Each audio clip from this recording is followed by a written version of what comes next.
parler de la tension alternative. Alors c'est quelque chose de très important car la plupart des appareils électriques que nous utilisons fonctionnent avec une tension alternative. Alors pour bien comprendre ce phénomène, on va revenir aux origines de la tension. Premièrement, c'est Volta dans les années 1800 qui a inventé la première pile électrique et donc qui a créé la première tension électrique. Mais cette tension était une tension continue.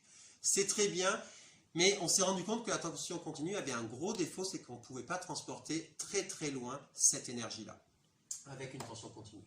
Ørsted, scientifique danois aux alentours des années 1820, a fait une expérience très importante qui a permis de prouver qu'il y avait une interaction entre une tension, un courant et du champ magnétique. Qu'est-ce que ça veut dire? Ça veut dire que quand je crée un courant électrique, il se crée au même instant dans son environnement un champ magnétique.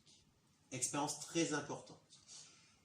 Tesla, dans les années 1860, a inversé cette expérience et a prouvé que c'était réellement une interaction. C'est-à-dire qu'en partant d'un champ magnétique, il a réussi à recréer un courant, donc une tension. Mais chose exceptionnelle, c'est que cette tension n'était plus continue, mais était alternative. C'est-à-dire qu'elle était en train de bouger au cours du temps. Nous allons voir ceci grâce à une expérience très simple, mais exceptionnelle et extraordinaire qui a permis de faire avancer la découverte.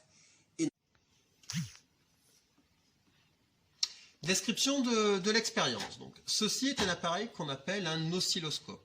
Quel est son but? Son but est juste d'observer ce qui se passe dans le circuit électrique. En aucun cas, il amène de l'énergie. Donc, ces deux fils-là sont connectés à ce système-là, mais n'amènent pas d'énergie. C'est juste pour détecter ce qui se passe. Mon expérience en elle-même est très simple. Elle est constituée juste d'une bobine et d'un aimant. Tout le monde connaît l'aimant. Par contre, qu'est-ce qu'une bobine? Une bobine, c'est juste un fil de cuivre que l'on a enroulé sur lui-même. On enroule un fil de cuivre. Et on regarde combien il y a d'enroulements. 1, 2, 3, 4. Là, j'ai un enroulement de 4. On appelle ça des spires. Cette bobine-là comporte 500 à 1000 enroulements. Quel est l'intérêt? C'est juste que le phénomène que l'on va observer soit plus visible. Expérience maintenant. Je prends cet aimant et comme on l'a vu précédemment, il doit y avoir une interaction entre un champ magnétique et la tension. Je vais approcher mon aimant de la bobine et je vais regarder mon spot lumineux pour voir s'il se passe quelque chose. Si le spot lumineux bouge, ça veut dire que je viens de créer une tension. Il ne s'est rien passé. Je refais cette expérience, je suis très déçu, on m'avait annoncé quelque chose d'extraordinaire et rien du tout. Je refais la même chose mais un peu plus vite et je m'aperçois d'un petit mouvement là. Je m'aperçois que si je bouge plus vite, le mouvement est encore plus important. Eh bien, il suffit en fait de bouger et de créer un champ magnétique variable pour créer une tension électrique variable, alternative. Je m'aperçois que ce phénomène est réciproque aussi, c'est-à-dire que ce n'est pas forcément l'aimant qui doit bouger, mais je peux aussi faire bouger la bobine dans l'aimant. Je viens de fabriquer un appareil qui est capable de me créer une tension alternative à l'aide d'un aimant et d'une bobine. Je viens de créer ce qu'on appelle un alternateur. Nous allons voir différents. Description d'un alternateur. Donc on a montré qu'un alternateur, on pouvait être construit ou se construisait avec une bobine et un aimant. Il faut savoir que la partie mobile, ce qui va bouger, s'appelle le rotor. La partie immobile, ce qui va rester fixe, s'appelle le stator. Donc dans l'expérience, on a vu que l'aimant peut jouer soit le rotor, soit le stator, et inversement pour la bobine. Montrons un alternateur fabriqué, directement fabriqué, qui est ici. On analyse. Ici, j'ai l'aimant. Cet aimant est fixe, donc il jouera le rôle du stator. Et ici, nous avons une bobine que je peux activer grâce à un engrenage, à une courroie, pardon, et qui va bouger, donc ça sera le rotor. Nous allons tourner ce dispositif, donc la bobine, et visualiser sur l'oscilloscope ce qu'il se passe.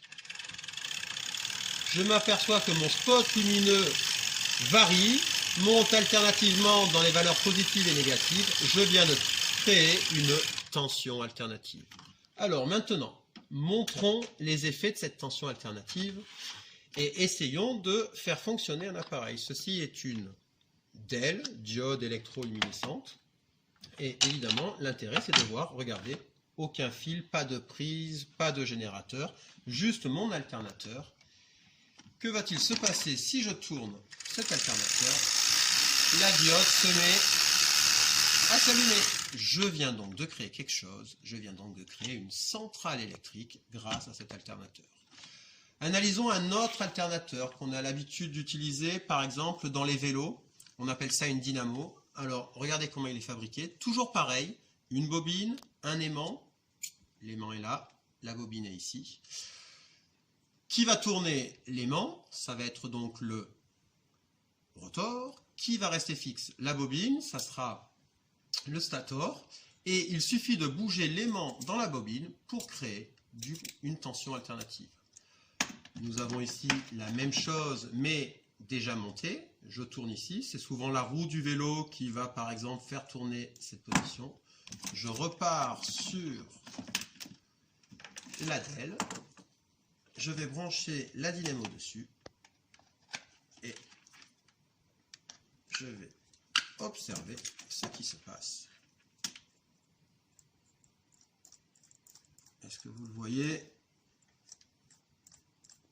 La diode s'allume. Évidemment, plus ça tourne vite, voilà, plus ça tourne vite, plus l'énergie fabriquée est importante et plus la diode s'allume.